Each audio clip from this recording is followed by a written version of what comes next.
اعوذ باللہ من الشیطان الرجیم بسم اللہ الرحمن الرحیم لیلاف قریش ایلافہم رحلۃ الشتاء والصیف فلیعبدوا رب ھذا البیت الذی اطعمہم من جوع وآمنہم من خوف۔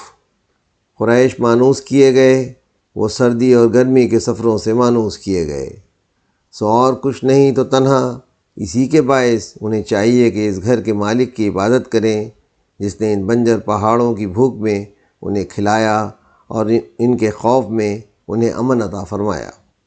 قریش ایک تجارتی قوم تھے۔ گرمی کے زمانے میں ان کے تجارتی قافلے شام اور فلسطین کی طرف جاتے تھے، اور سردیوں کے زمانے میں وہ یمن کی طرف تجارتی سفر کرتے تھے۔ انہی تجارتوں پر ان کی معاشیات کا انحصار تھا۔ قدیم زمانے میں جب کہ تاجروں کو لوٹنا عام تھا، قریش کے قافلے راستے میں لوٹے نہیں جاتے تھے۔ اس کی وجہ کعبے سے ان کا تعلق تھا۔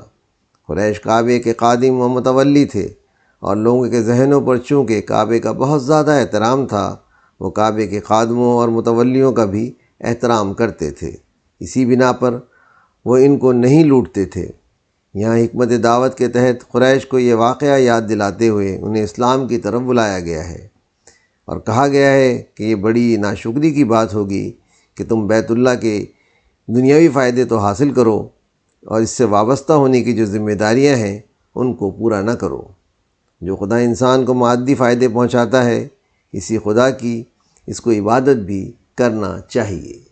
ترجمہ جاوید احمد غامدی، تفسیر مولانا وحید الدین خان، آواز و بیان سراج الدین۔